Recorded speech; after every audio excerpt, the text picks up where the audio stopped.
नमस्कार, सुजस समाचार में आप सभी का स्वागत है। मैं हूं आपके साथ आरती शर्मा। खबरों की शुरुआत करें उससे पहले एक नजर डालते हैं इस वक्त की सुर्खियों पर। राजस्थान सरकार का कर्मचारियों और पेंशनर्स को तोहफा। मुख्यमंत्री श्री भजनलाल शर्मा ने बढ़ाया महंगाई भत्ता। ईआरसीपी परियोजना को मिली रफ्तार। मुख्यमंत्री श्री भजनलाल शर्मा ने वन विभाग को 1102 हेक्टेयर भूमि की आवंटित। जवाहर कला केंद्र में जूनियर समर कैंप बच्चों को पोर्ट्रेट कला का गहन प्रशिक्षण। मुख्यमंत्री श्री भजनलाल शर्मा की पहल को मिल रही सराहना। तो वहीं सीमांत किसानों को भजनलाल सरकार की तारबंदी योजना का मिला बड़ा लाभ। फसलें अब होंगी सुरक्षित। चलिए अब खबरों पर विस्तार से बातचीत करते हैं। राजस्थान के कर्मचारियों और पेंशनर्स के लिए बड़ी खुशखबरी है। मुख्यमंत्री श्री भजनलाल शर्मा ने महंगाई राहत को लेकर ऐतिहासिक फैसला लिया है। आपको बता दें, भजनलाल सरकार ने 5वें और 6वें वेतनमान के अंतर्गत आने वाले कर्मचारियों और पेंशनर्स के महंगाई भत्ते में वृद्धि की है। सीएम श्री शर्मा के इस निर्णय से लाखों कर्मचारियों और पेंशनर्स को सीधा लाभ मिलेगा। मुख्यमंत्री श्री भजनलाल शर्मा ने सोशल मीडिया प्लेटफॉर्म एक्स पर जानकारी देते हुए कहा कि ये फैसला आपड़ू अग्रणी राजस्थान विजन के तहत लिया गया है।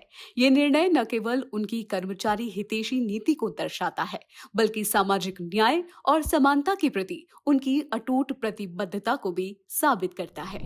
मुख्यमंत्री श्री भजनलाल शर्मा ने राज्य की महत्वाकांक्षी ईस्टर्न राजस्थान कैनाल प्रोजेक्ट को गति देने के लिए बड़ा कदम उठाया है। उन्होंने रामजल सेतु लिंक परियोजना के तहत निर्माणाधीन कार्यों को सुचारू रूप से आगे बढ़ाने के लिए वन भूमि प्रत्यावर्तन के अंतर्गत 12 और अलवर जिले में 1102 हेक्टेयर भूमि वन विभाग को आवंटित करने की स्वीकृति प्रदान की है। राजस्थान में जल संकट के स्थायी समाधान की दिशा में एक बड़ा कदम उठाते हुए मुख्यमंत्री श्री भजनलाल शर्मा ने ईआरसीपी परियोजना से जुड़े 4 महत्वपूर्ण प्रस्तावों को मंजूरी दे दी है।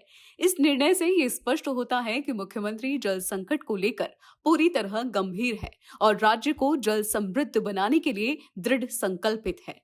मुख्यमंत्री श्री भजनलाल शर्मा के इस दूरदर्शी निर्णय से अब परियोजना के कार्य तेजी से आगे बढ़ सकेंगे। इससे लाखों लोगों को पीने का पानी और सिंचाई की सुविधा स्थायी रूप से मिलेगी। ये कदम न केवल जल प्रबंधन में सुधार लाएगा, बल्कि विकास और पर्यावरण संतुलन के प्रति मुख्यमंत्री की प्रतिबद्धता को भी दर्शाता है। वास्तव में ये फैसला राजस्थान के उज्जवल भविष्य की नींव है। जयपुर के जवाहर कला केंद्र में इन दिनों जूनियर समर कैंप का आयोजन किया जा रहा है, जहां 12 से 16 साल के बच्चों को विभिन्न कलात्मक विधाओं का गहन प्रशिक्षण दिया जा रहा है। इस कैंप में हिस्सा लेने वाले बच्चे हर दिन कुछ नया और रचनात्मक सीख रहे हैं। पोर्ट्रेट विद्या के इस क्लास में इस कैंप की एक प्रमुख आकर्षण का केंद्र बन गई है, जिसमें कुल 15 बच्चों ने भाग लिया है। जयपुर के जवाहर कला केंद्र में चल रहे जूनियर समर कैंप में बच्चों की कला प्रतिभा को निखारने के लिए पोर्ट्रेट क्लास का आयोजन किया गया है। इस विशेष कक्षा में मुख्य प्रशिक्षक दुर्गेश अटल बच्चों को elements of arts, luminous method और पोर्ट्रेट की मास्टर स्टडी जैसे महत्वपूर्ण विषय सिखा रहे हैं। बच्चे चारकोल पेंसिल से रोज प्रैक्टिकल अभ्यास कर 7 से 8 स्केच तैयार कर रहे हैं। आगे चलकर उन्हें पेस्टल और एक्रिलिक माध्यमों से भी स्केचिंग करवाई जाएगी। इस पहल में सहायक प्रशिक्षक रेखा अग्रवाल भी बच्चों को सही अनुपात, आकार और शेडिंग की बारीकियां सिखा रही है। इस कैंप के जरिए बच्चों का आत्मविश्वास, रचनात्मक सोच और अभिव्यक्ति की क्षमता भी विकसित हो रही है। ये सब संभव हो सका है राजस्थान के मुख्यमंत्री श्री भजनलाल शर्मा की दूरदर्शी सोच और कला संस्कृति के प्रति उनकी प्रतिबद्धता के कारण। मुख्यमंत्री की प्रेरणा से ऐसे आयोजन बच्चों की प्रतिभा को मंच देने का कार्य कर रहे हैं। सीएम श्री शर्मा का मानना है कि रचनात्मकता का विकास बचपन से ही आवश्यक है। पोर्ट्रेट की ये कक्षा 10 जून तक जारी रहेगी। भजनलाल सरकार ने किसानों के हित में एक और क्रांतिकारी कदम उठाया है। अब सीमांत और छोटे किसान भी तारबंदी योजना का लाभ उठा सकेंगे। पहले ये योजना केवल बड़े किसानों तक सीमित थी, लेकिन मुख्यमंत्री श्री भजनलाल शर्मा की दूरदर्शिता और संवेदनशील नेतृत्व की वजह से अब ये लाभ हर किसान तक पहुंचेगा। राजस्थान के किसानों को अब अपनी फसलों की सुरक्षा को लेकर राहत की सांस मिली है। मुख्यमंत्री श्री विजयलाल शर्मा की दूरदर्शी सोच और दृढ़ संकल्प के चलते प्रदेश में तारबंदी योजना की शुरुआत हुई है, जिसके तहत अब किसान व्यक्तिगत या समूह में अपने खेतों की तारबंदी कर सकते हैं।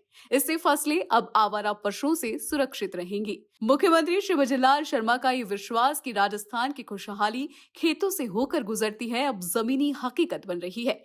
ये योजना न केवल किसानों को आत्मनिर्भर बना रही है, बल्कि उन्हें खेती के प्रति एक नया आत्मविश्वास भी दे रही है। अब किसान महंगी और संवेदनशील फसलें जैसे सब्जियां, फूल और फल भी निर्भीक होकर उगा पा रहे हैं, जिससे उनकी आमदनी भी बढ़ रही है। निम्बाहेड़ा क्षेत्र में अब तक 50 से अधिक किसानों ने इस योजना के लिए आवेदन किया है। मुख्यमंत्री श्री विजयलाल शर्मा की ये नीति दिखाती है कि वे केवल घोषणा नहीं, धरातल पर बदलाव लाने वाले नेता है। ये योजना न सिर्फ सुरक्षा की गारंटी है, बल्कि ग्रामीण समाज में सहयोग और उम्मीद की नई रेखा भी खींच रही है। तो आज के सूरज समाचार में फिलहाल इतना ही। मुझे दीजिए इजाजत। नमस्कार और जुड़े रहिए सूरज समाचार के साथ।